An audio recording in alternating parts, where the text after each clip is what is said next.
This was from a Blockbuster interview I watched over the weekend. Amazing Mario Woods. He's a retired security forces. So U.S. Air Force. His job was to defend nuclear weapons.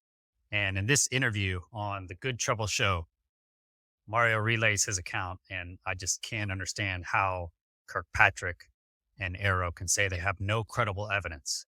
No credible evidence. They're just not listening to or even taking into account these testimonies like Mario Woods. And this is just an amazing, amazing testimony. So I go through it quickly. It's a long interview, 3-hour interview on the Good Trouble YouTube show. It is amazing. I watched the whole thing. Recommend you watch it, but we'll go through and catch a few key highlights from that interview. Let's get right to it. Thanks for being here. Mario Woods, retired. He was a security forces member at Ellsworth, is a nuclear base up in north part of America. So this is Ellsworth. It's up in the north part of America, the Windy Plains. It's Minot Air Force Base, Malmstrom Air Force Base, and this is Ellsworth Air Force Base. Murray worked as security forces. He says in his interview, 1 in 4 people at the base were security forces. Okay, we're talking nuclear weapons. So this is all very dangerous stuff. They take it very seriously. He mentions in the interview Q prefix. Q prefix. That's a prefix that goes onto your AFSC, basically your Air Force job description. And what it means is you deal with nuclear weapons. So Q prefix, they go through even more background checks. Okay, I actually avoided Q prefix. It was coming to the base I was at, the nuclear strike mission for the F-16s. If you didn't know, F-16s do stupidly train to drop nuclear weapons. And I avoided that, just was lucky on timing. I moved prior, so I didn't have to deal with that. But Mario did. And in this interview with the Good Trouble Show, on the Good Trouble Show, Mario relays his account, and I don't know how you can discount it. I mean, either we're trusting these people or we're not. So listen to some of these points as we go through it. I say to watch the whole interview, but I fast forwarded here. I'm going through clips. So Mario, he's already relayed his background. I believe that he was in the security forces. He seems like security forces. Us fighter pilots, we had a special relationship with the cops, with the security forces. They would try and catch us doing stupid things, and we would do stupid things and try and not get caught. So I'm sure he knows that relationship if he worked at any fighter bases. But in this case, he's dedicated to nuclear missile defense. Okay, so it's very serious. They take it very seriously. I've had these airmen roll up and point 50 cals at me, and it is not very comfortable, if you will. So they take it very, very seriously, as you can imagine. So Q prefix is the prefix for PRP, where it means they look at your background, they monitor you more.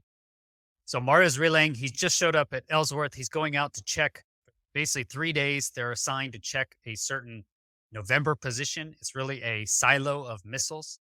He's there with Michael Johnson, a guy he doesn't really know. He's just meeting him for the first time during this duty that they have. And Mario's relaying right now that he sees some crazy light on the horizon. So it looks like just a weird light that was larger than it should have been up in the air. Michael Johnson wasn't interested in it, but he was interested in it. And so he talks about here, he tries to initiate communication. Let's check that out. I said, I'm going to flip the assembly lights at it. You mind? He didn't even. He just kind of looked up and just kind of waved me off. So sure enough, I just reached up and just flipped the lights at this thing. And all lights go off and on, just a little rocker. So it's like a twist switch, off on, off on, off on. Did that 3 or 4 times, walk back outside, just right where I was standing, maybe 20 feet outside the door. looking to my right and east at about 30 degrees, and there's a hump. And I've been standing there maybe 15, 20 seconds, and all of a sudden it blinked off, blinked on, blinked off, blinked on, blinked off, and came back on. So 3 times it did that, and I just went, wow, it answered me. Not knowing what it was. I really honestly thought it was an aircraft.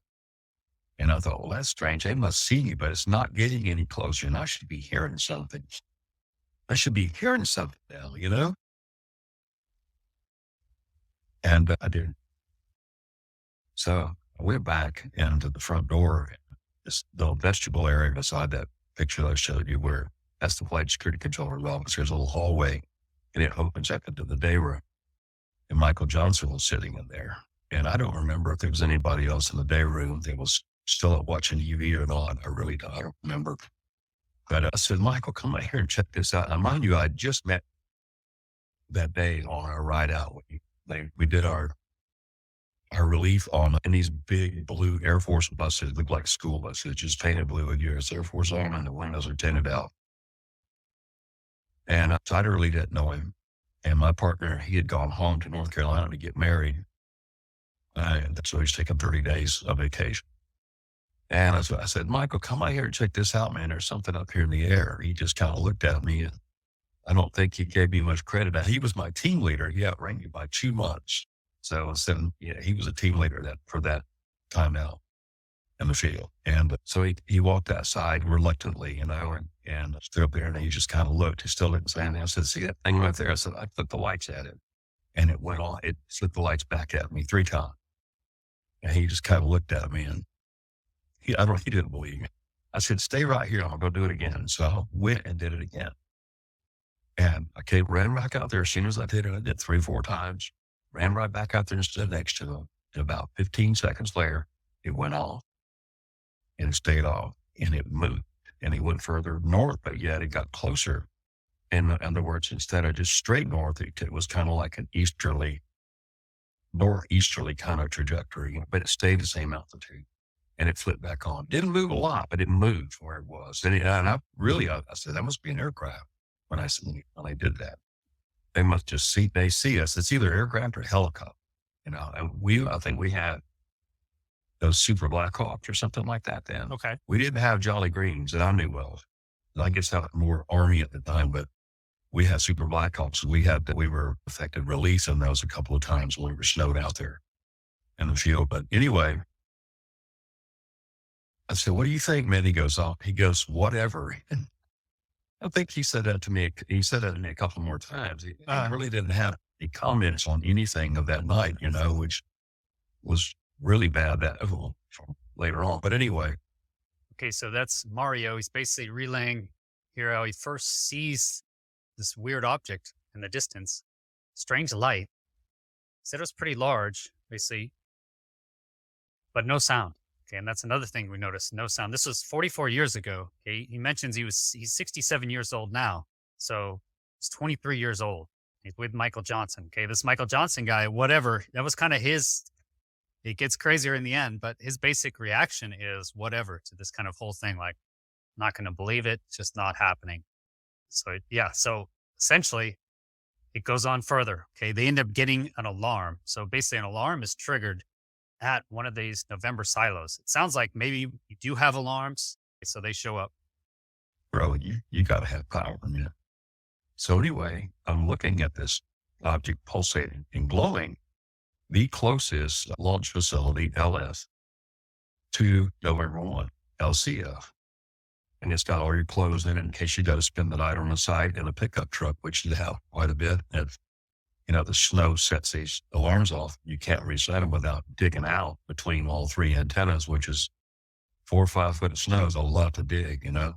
I think everybody that's least out there has probably done it more than once. But anyhow, so it was travel time was only maybe 12 or 15 minutes to November 5. It happened to be the closest launch facility, LS, to November 1, LCF.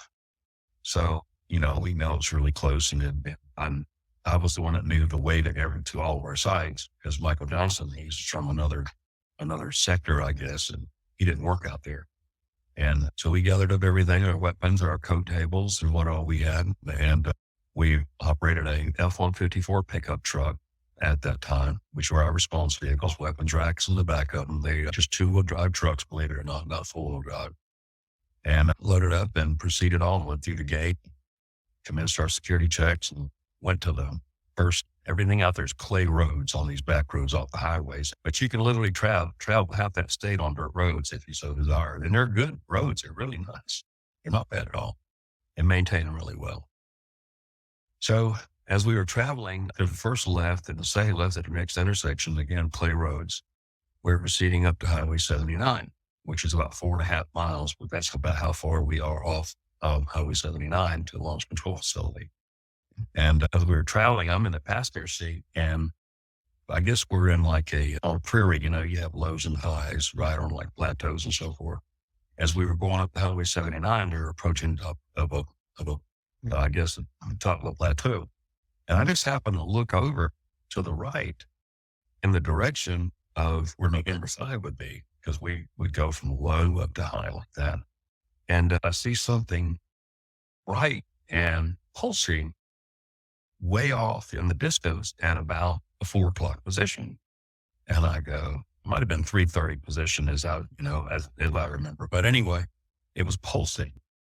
And I thought, what the hell is that? I've been out here a long time, but I've never seen anything like that. And so I told Michael Johnson as we were coming up to Highway 79, I said, man, there's something bright pulsing over there by November 5. I said, the first thing you want to think is maybe there's a nuclear accident or something like that, something bad happening there. And but it didn't really excite him at all. He kind of said, whatever. Again, he's used that a couple of times. Right. Okay, so that's the second time. So basically, they're driving out. November 5 is the launch facility. So that's obviously nuclear missiles, kind of dangerous. So they spread them out, and they use underground kind of facilities to connect them all. I was never at a actual nuclear base. I visited them, but I was a fighter pilot and had, like I mentioned, no Q prefix, fortunately, in my book. So they have their main facility, right? It sounds like they're kind of a alert shack that they're hanging out. November 1, the larger one, and an alarm gets tripped. He says that happens based off of snow. You have to go out there, you have to dig it off. Okay, so these alarms can somehow get tripped from wildlife or the environment. So they're driving out there, and that's when Mario sees this pulsating object, whatever it is, pulsating object out there over November 5, where they're going. So he initially thinks it's some sort of accident. Anyway, as we got to Highway 79 and turned right, now we're on top of that plateau, and I looked at about the 1 o'clock, 4 o'clock became my 1 o'clock. And you could really see this bright pulsating, like light emanating, I believe, from the ground. I don't know if it was an electrical transformer or something had gone bad. I don't remember transformers being on any of the poles out there.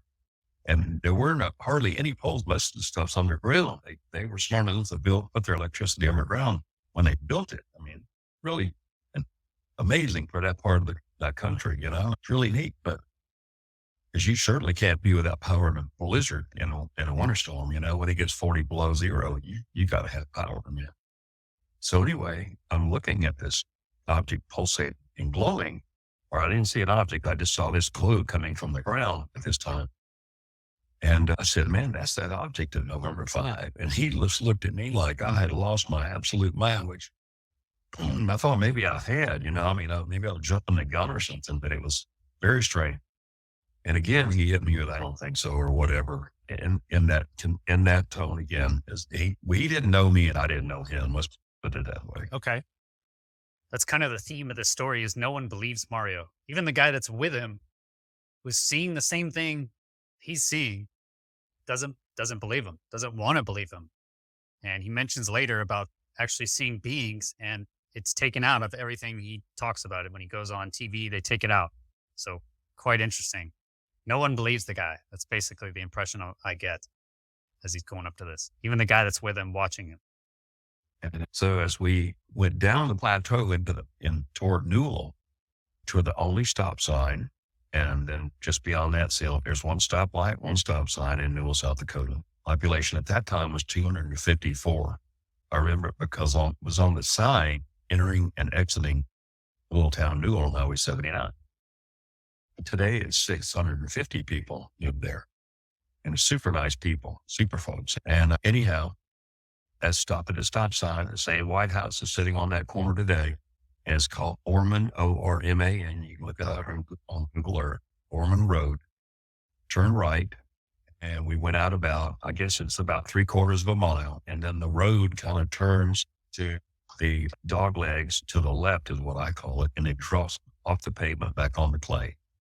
And when we did that, there was a spherical object sitting on top of November 5 that was the size, and I got to say it, size of a super Walmart building. And it was absolutely gargantuan. I could not believe what I was seeing. I've seen really large ships in my day and was really lucky to see that growing up. So large things really weren't that big to me, but this thing, it blew everything else I'd ever seen in my life out of the water. Okay, this is just amazing to me, right? And no one can believe it. Basically, story is just so incredible that no one believes him. Okay, so he sees an object. This is where they drive up. Okay, he mentioned the town of Newell, little town, population 250, now 650 something. This is their pickup truck. I know these blue pickup trucks. Okay, I use these trucks in the Air Force to go in the runway, right, as supervisor of flying. So I'm sure I know with these trucks exactly what he's talking about. This blue truck, he talks about a blue steering wheel. Michael Johnson is driving, and this is November 5, okay, launch facility. So this is where they have their doors that open and launch the nukes, right, all spread out, obviously to end mutually assured destruction of the world, right, with the worst idea ever. No wonder they're coming here. And now this is this object, okay, this giant object, he says, is the size of a super Walmart. And he says it at the end. He's too tired to run and too old to care. That's what Mario says. I love that statement he says at the end. And he's just going to tell the truth. You know, he has nothing to gain from this. So this is the object. If you can look at the size of this, I'm not sure what these little markings are. Mario has agreed to do an interview with me on the channel. So if you guys have questions, yeah, send them forward, put them in the comments of this video, or you can send them my email, chris.lado16@gmail.com. So he shows up, they arrive at the gate, right? Two guys with machine guns against this, okay, this object, which is just amazing. The size of a super Walmart. He said the biggest thing he'd ever seen. And his father had taken him on ships. He relays in the first 30 minutes of this interview that Mario's father brought him to shipyards and to actual ships. So he's used to seeing Navy ships, the largest thing he had seen in his life up to that point. So just amazing to me. And this is a top view of it, I think. That's good. Yes, Joe, top view of it. It may not be as big. I kind of ran out of paper when I drew that, and it may not be as big as it was, but it was extremely large. And where our vehicle is in the lower corner of this, we pulled up at a 45-degree angle and noticed those little 4 lines on that little driveway right there. That's a cattle gate to keep ranchers' cattle from coming out into these clay roads. And we were about 20 yards, 60 feet or so, a little bit more from where the vehicle's positioned to them. And that was our tactical throwdown, ready to fight, whatever stance that you want to call it, against something like that. And, I mean, really, I have to laugh at myself every time I look at this stuff. Well, what are we doing? I mean, this was clearly a technology that was so off the charts in my view and in my mind, that I'm sure Michael Johnson's, that it's hard to even wrestle with. And the complexity of that was in 2017. That's at my home where I am now. Oh, gotcha. Okay. Yeah, November 17, 2017. But going back to that object, I don't know if I felt fear or, I guess, it's either fight or flight, right?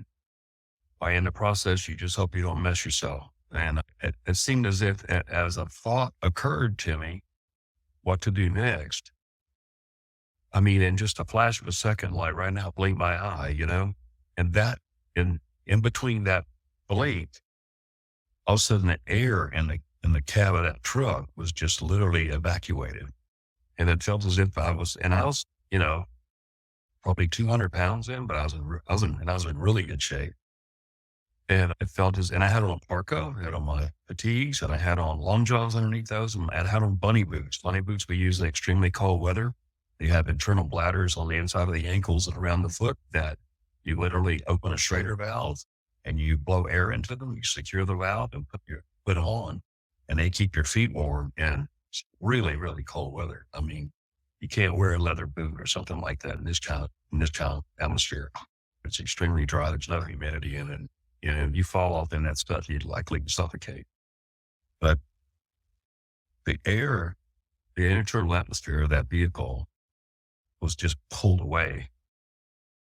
And it bothers me right now talking about it, and it does every single time. I don't care how many times I discuss it by myself or in front of folks or telling folks, but it just happens. And I felt as if I was being pulled by pressures up into the back window of that single cab F-154 pickup truck. And in my mind, in a split second, I knew the only thing that I needed to ask for relief. Where that thought comes from, only God knows. And I grabbed a mag light that I'd gotten as a gift. And I think it had D-cell batteries in it. And back then, in 77, that was a prized tool for any security policeman to own a damn mag light, Mm-hmm. I mean, extremely expensive, and not many people had them, and they weren't regular standard issue for a security policeman at all. But I got my hands on one, and I grabbed this mag light, and I reached out, and I had on a mitten on this hand, on my left hand, and it encloses 3 fingers, and your trigger finger is free, and it goes all the way down your wrist to about mid part of your elbow.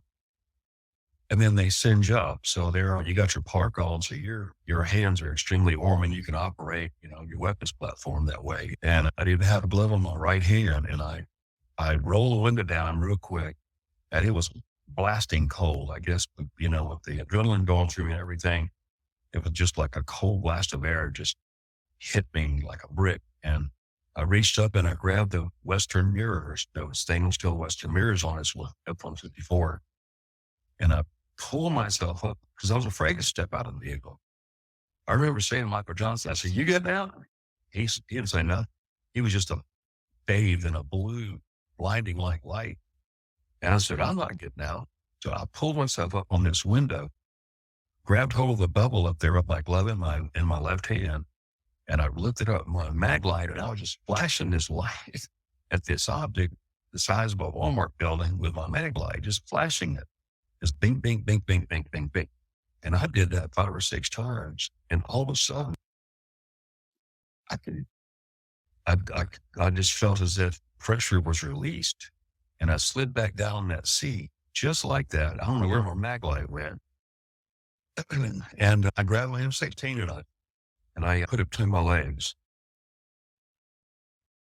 And I just held on the barrel and the A-frame side. I just held on to it, and I didn't know what to think because I was just kind of shaking. And I could breathe a whole lot easier. I turned to Michael Johnson, and I told him, I said, "It's going to be okay now. It'll be all right now," is what I said. No answer. When I looked at him, it was just like the light inside his vehicle was so intense that with your eyes closed, you could see almost the blood vessels in your eyes. And I made sure that window was out because I feared something on the outside of me. I feared something on the right side of that vehicle. And I knew I only had that little thickness of glass separating me from what was out there. Man, it's just so intense.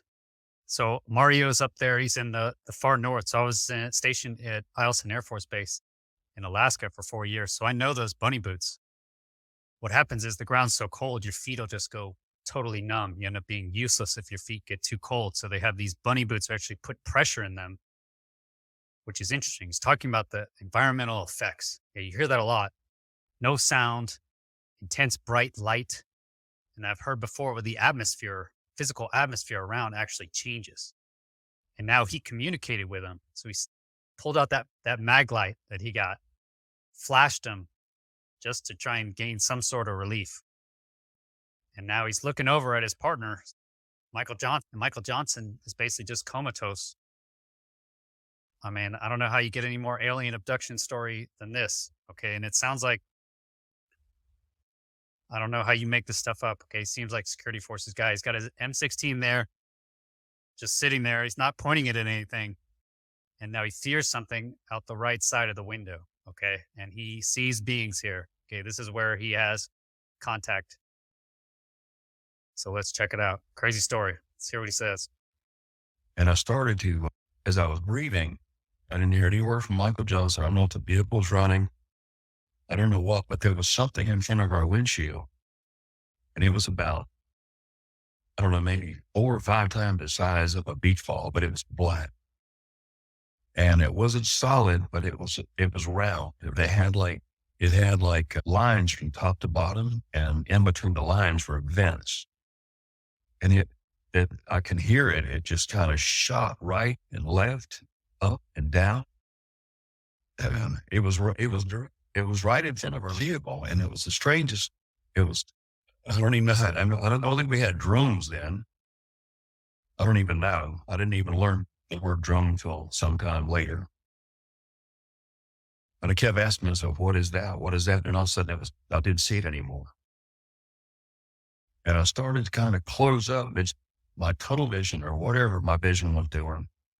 Now, I know what Michael Johnson was doing. He was just glued to the steering wheel, that light blue plastic steering wheel on an F-150.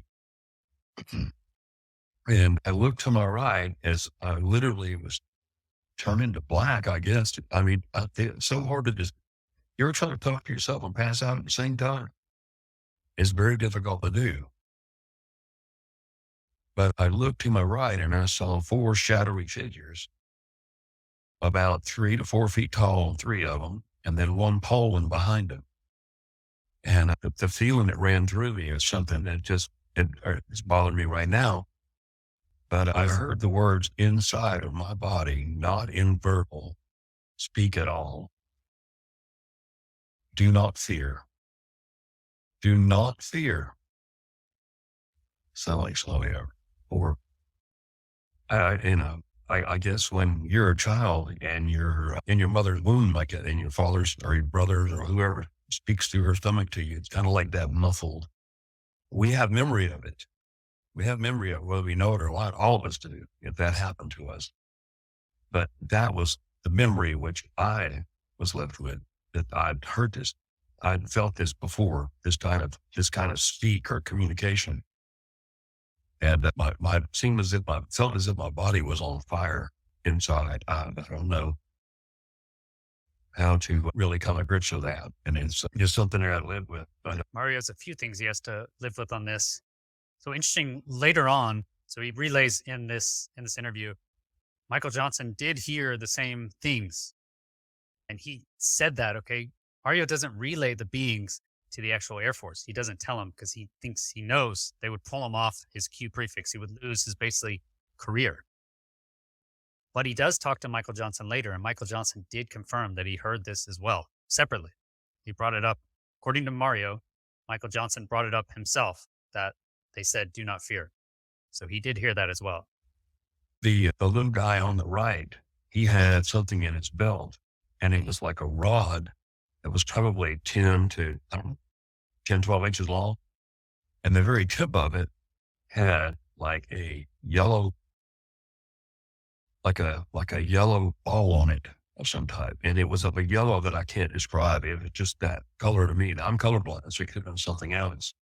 But the tall one behind the three looked completely different. And he had something right here on the top part of his chest that was the same color as the tip of that little rod. Because it all three just coincided at one time. And at about the 15-foot range, I just went black. And that's the last thing that I remember. Besides hearing, do not fear, do not fear. I don't know how much time I opened my eyes.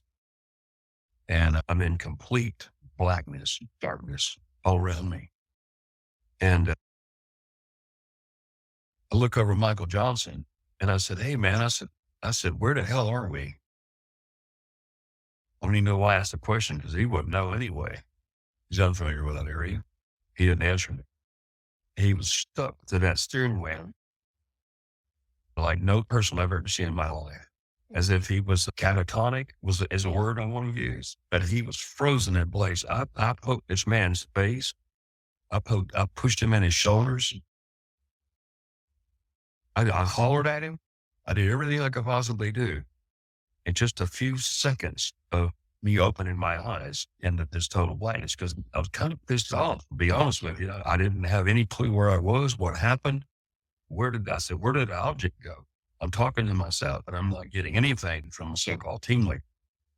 I popped the door open. I guess out of anger or fright, I'm not really sure. And I had on my belly boots, and I stepped out, and I stepped in mud. Now, the temperature was between 9 and 13 degrees, and every place else in that whole prairie area around the site and on the site itself and on my prairie lot, there was ice and the ground was frozen. And it had been frozen for, I guess, about a week. We'd had a blizzard or something the week before. And when that place gets cold, it gets extremely cold, and it stays that way for a long time.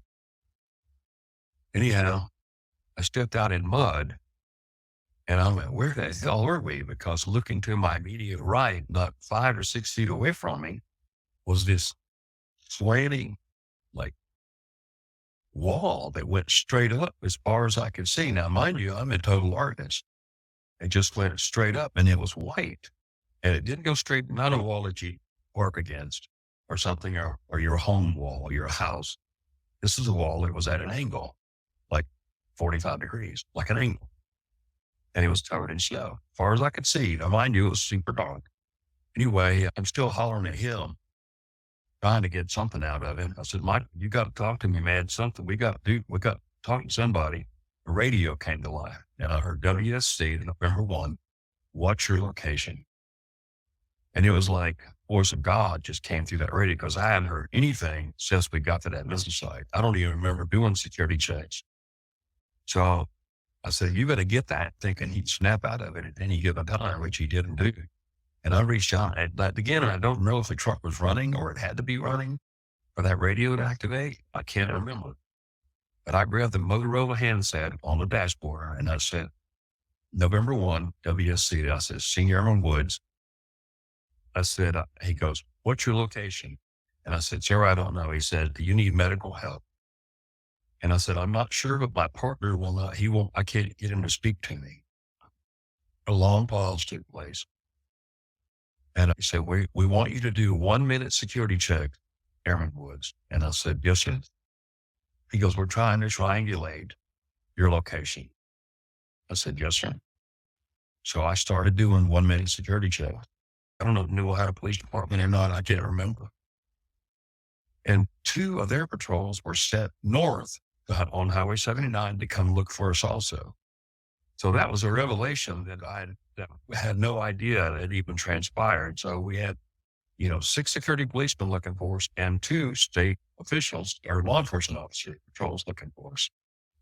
Okay, so this is the actual map that Mario drew on the Good Trouble show, and a little later on in the interview at 2 hour 13 mark.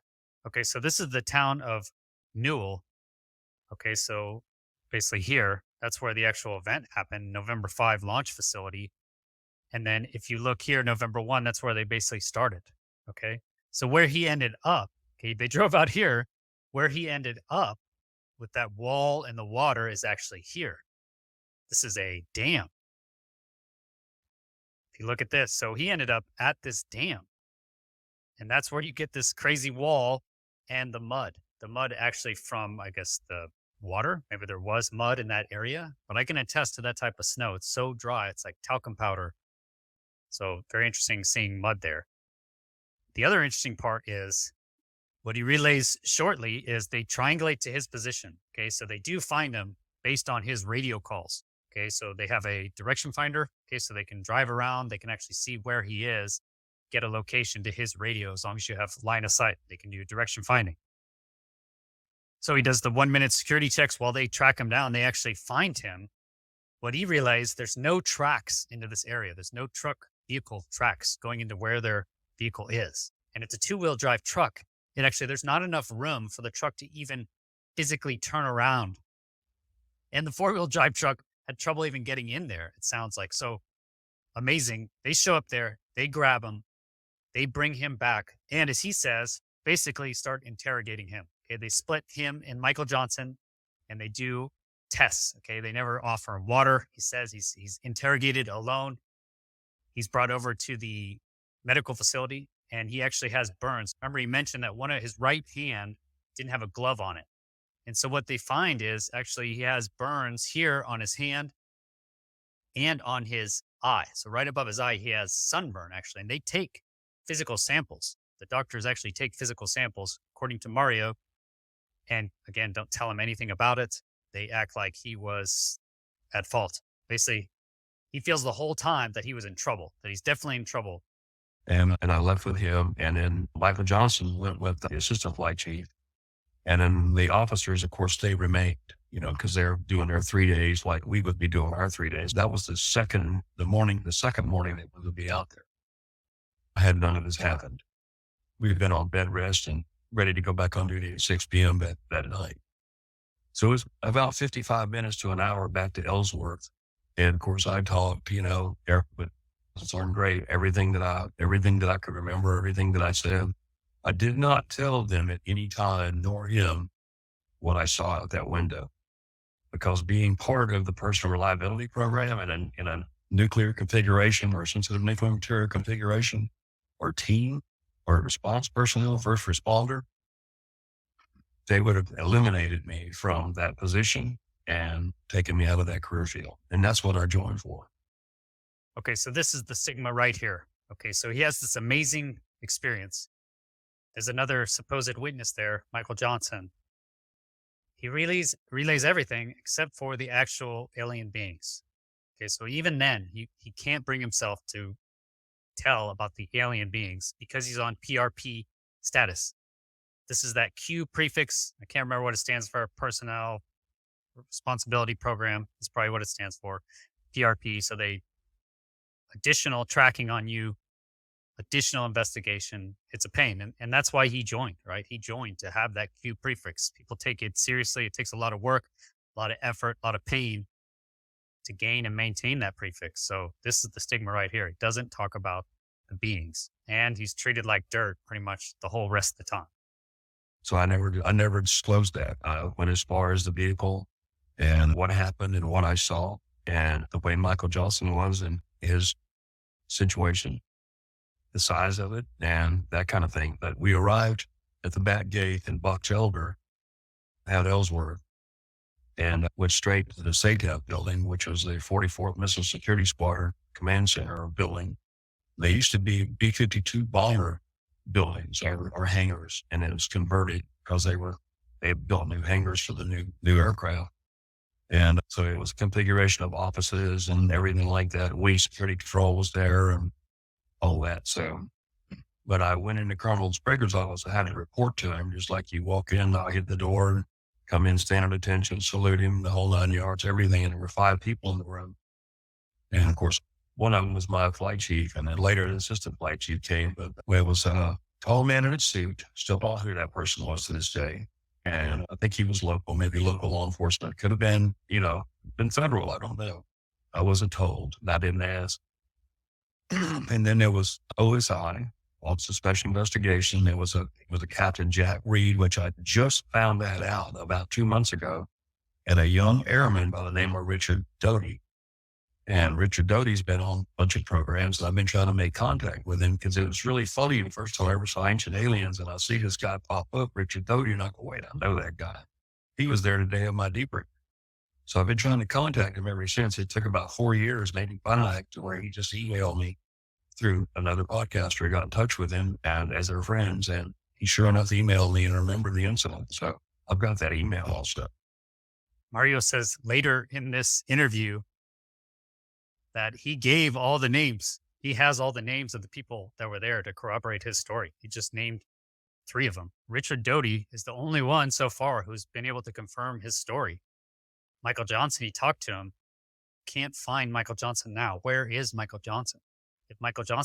If you're out there, please get in touch with Mario or myself or any other podcaster. Be great to get your corroboration, but at least get in touch with Mario. It seems like he's concerned about you at this time. And Mario says it a couple times. Go check my story. You don't believe me? Here's the names of these people. Ask them. Ask them. And my question to them would be, are you going to take integrity first? Because what Mario talks about is he had to sign a non-disclosure agreement. They treated him like dirt and made him sign a non-disclosure agreement. Totally out of my realm of thought at the time. I go, burn. And he goes, yes. He said, son, you burned. I said, okay. And he's right here on the side of my face on the upper right eye, right here. I'll take my glasses off. Right there, my face was burned because my beret was on my head. And my beret went down just like this. So just underneath that shadow area, I was burned there and on the back of this right hand. That's the hand I did not have glove on. So he took 2 skin samples of the back of his hand, like on top of this knuckle, right here between this index finger and knuckle. And then they took 1 skin sample from right up here, just clipped it off. And they had 2 different vials. And what he clipped off, he put in the tool and the skin sample went into this small little vial and it was capped. Either capped or it was plugged with a rubber cork. I don't remember, but it was on a little stainless steel tray. And I thought, that's the weirdest thing. A skin sample out of the blue from the missile field. And I thought, at the time I didn't feel a burn, but later on that day when I took a shower, I did. Because I was from Tampa, Florida, and by God, you get burned down there, you're sunburned.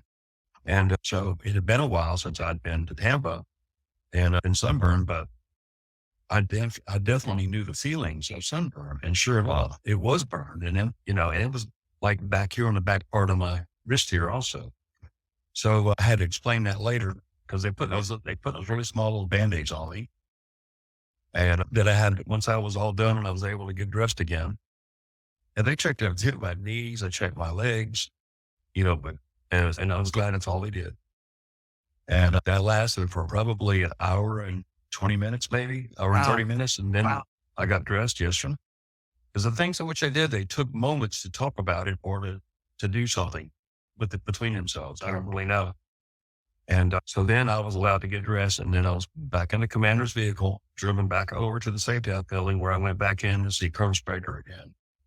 And I never got offered a water or anything like that. I said I was dying of thirst, and I didn't even see a water fountain, man. It was terrible. But so I go back in there and the same thing, knock on the door, report back into them, go back in there, stand at attention. I mean, there's way to the letter, in every way. Because again, I just felt as if, okay, I'm in trouble here. I'm in trouble. And you should not be made to feel that way because I wasn't the only one stuff that happened to in the missile field, not just at Ellsworth, but Minot, F.E. Warren, or Maelstrom. I wasn't the only one. So I just want that to know. So I was in there for another hour or so, and he went back over the entire incident, everything that I told him. And he hands me a Skillcraft pen. And I don't know if you know the magic of a Skillcraft pen, but that U.S. government official pen can calibrate your M16, can change your sight setting. It can dislodge ground. It can help you take down your M16, remove all pins in it. And believe me, every soldier's got a damn Skillcraft pen to write a letter on somewhere. It isn't on the body. But so it gave me that, and it gave me a report form, which I thought was a 1,000, but it's not. Robert Hastings got me to decide that one day. I couldn't remember the report form because I wasn't allowed to keep anything, and it's hard to bring everything back from, 45 years ago, in a chronological order. And I'm just doing the best that I can do, and it's as fresh today as it was then. And I just have to keep it that way because people have to know. But he puts me in a room off the side of his office. I guess it was a small briefing room with oak chairs and an oak desk with a Skillcraft pen, and gives me 2 or 3 of these forms. And these forms are 3 pages thick. They're carbon copies. And that's about how much it took me. Well, it took me all 3 pages to write what I just have told you. on this show. To be, and I print very well and I print small, but I got it all in there. And of course, I signed that, and the whole dated, and the whole 9 yards. And I was not given a copy of it at all, nor was I given a copy of the medical records. And I need to pull my medical records again and see if there's anything on there. Once I finished that, back into his office, I go, standing at attention. Then Captain Jack Reed steps up to the desk beside Colonel Spraker, and he hands in his paperwork. And the paperwork is a non-disclosure agreement that as long as I am working in the sensitive or nuclear weapons field and have a secret intact clearance in this job, that I cannot disclose, discuss, or release any of this information to anybody and anyone. And it would, at any time, as long as I have a federal clearance and I'm working in the nuclear type in the industry. I don't know if they use that word industry, but he said in the nuclear field. So I would say industry too. In that time, U.S. Department of Energy was the Atomic Energy Commission, if I'm not mistaken, but I knew of them because we transported. So I agreed to it and I signed it and didn't disclose anything. Then I was allowed to call home and arrange, or my wife had come get me. And of course she had questions, about what was over my eye and my head and why I was back so soon. And instead of being gone 3 days at a time, I really couldn't discuss that, and I didn't.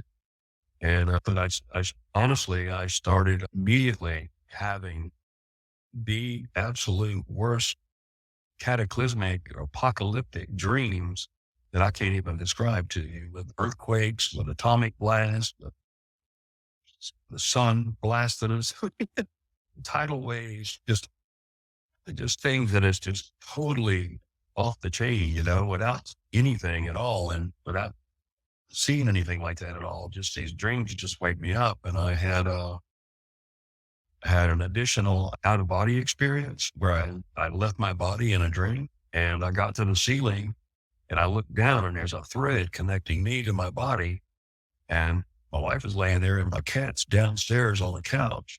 And then I realized where I was, and I took a deep breath and I woke up, sat up in the bed. Oh, what the hell was that?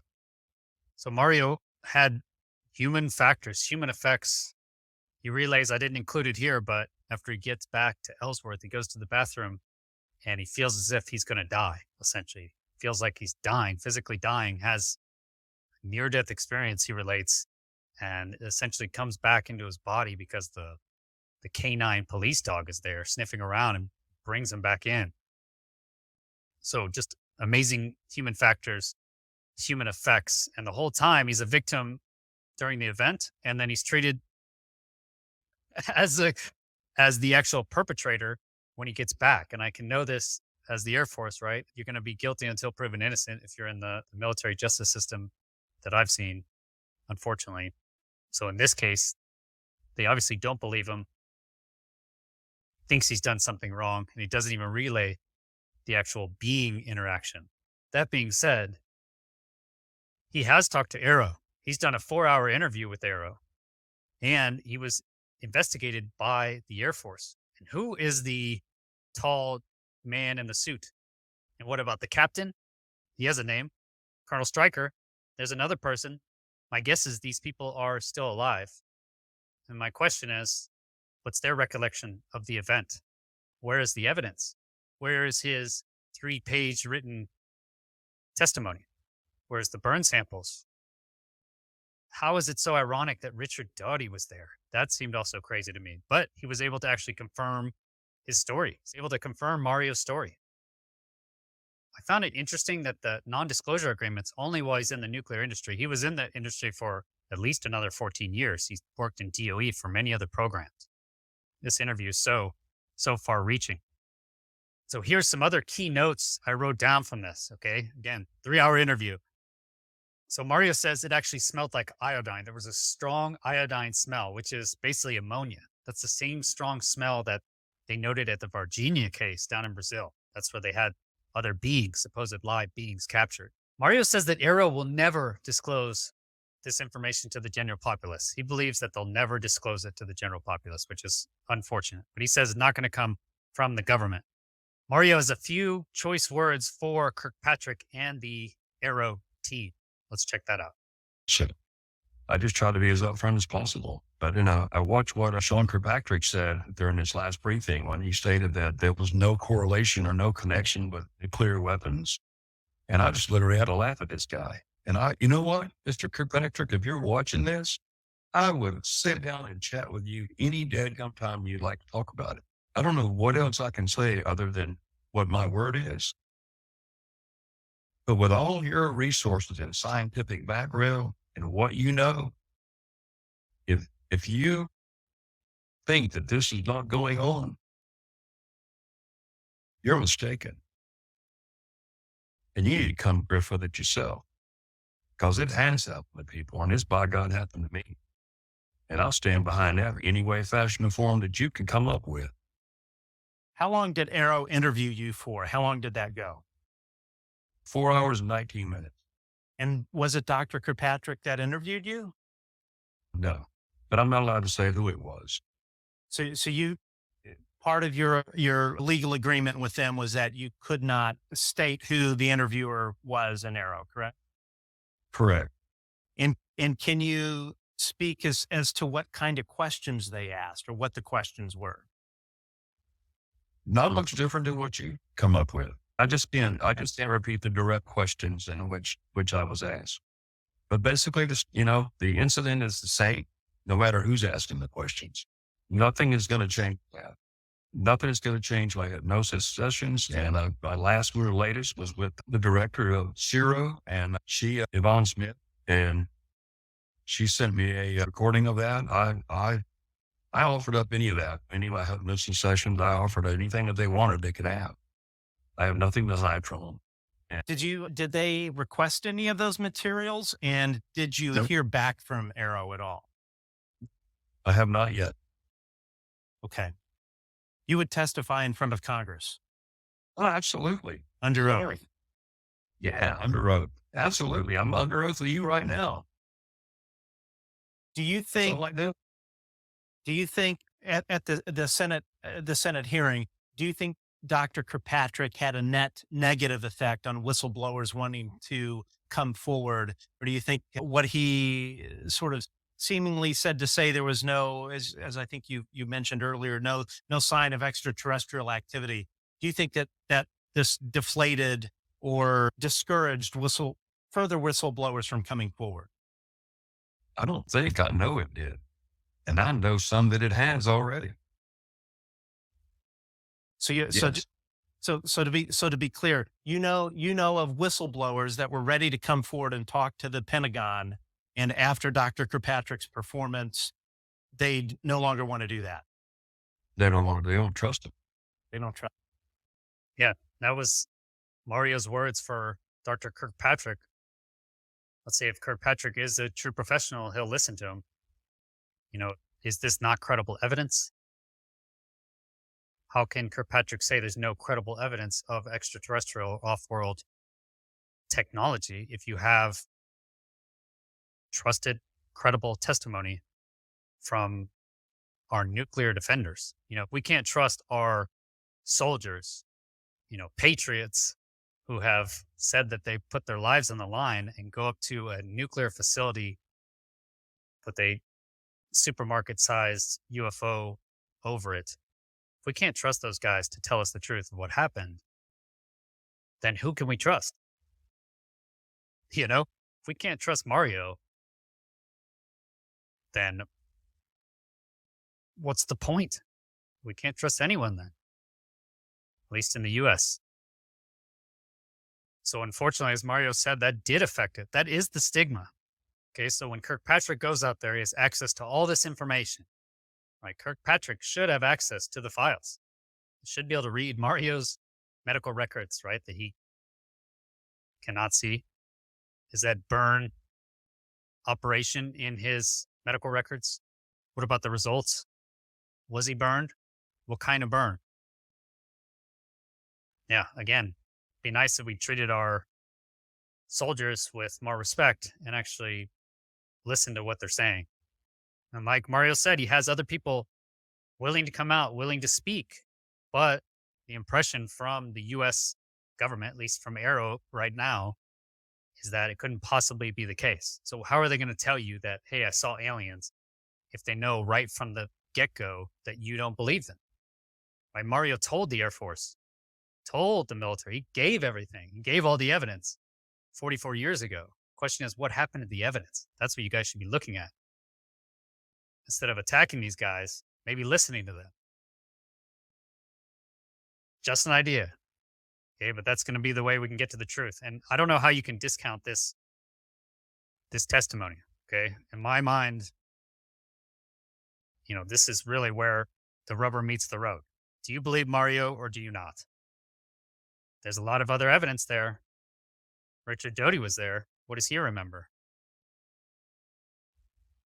That'd be my question for Arrow. How do you address these? You made no mentions, Kirkpatrick, about Nimitz, said nothing about Fravor, said nothing about Gimbal, nothing on the East Coast, nothing from any of our actual, the really compelling cases. Nothing. Robert Salas, Robert Jacobs, nothing on the nuclear connection. Okay, to come out and just say there's no connection to nuclear weapons, I have to agree with Mario, really sounds like lying. It really does. Representative Gallagher asked about Robert Salas. Bob Salas has said for years, for decades, 25 years, he's been going to DC and holding press conferences about these events. So it's not like this is one isolated event. Okay, there's a lot of these events. And I know you guys are scared. You don't want this information getting out because it's about nuclear weapons. But guess what? Nuclear weapons can destroy the world anyway. You guys could just be launching them, right? You're the ones holding the country, the whole world, at ransom to these nuclear attacks. A human would never launch a nuclear weapon. Okay, it's only done by a nation or corporation.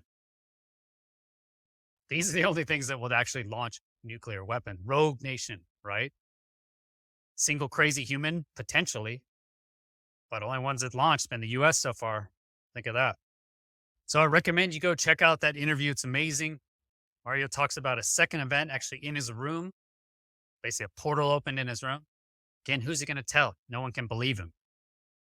But the man's too tired to run and too old to give a damn, like he says. And he thinks the information should get out there.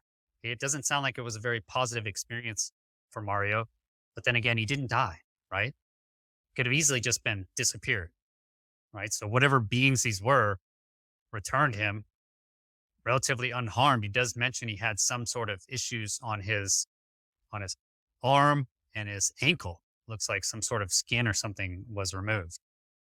But crazy story. And this is the woo, right? Where people don't want to touch it. He didn't want to give the information talking about these beings. He didn't want to talk about his actual abduction experience because he went later and did hypnosis. So apparently you can do hypnosis to look back and what happened during that missing time. Because when he was picked up at the dam, when he was actually picked up at the dam, it was 6 a.m. When he arrived at November 5, it was 1 a.m. So there's 5 hours of missing time. This is just one image that he sent. Someone made up the image.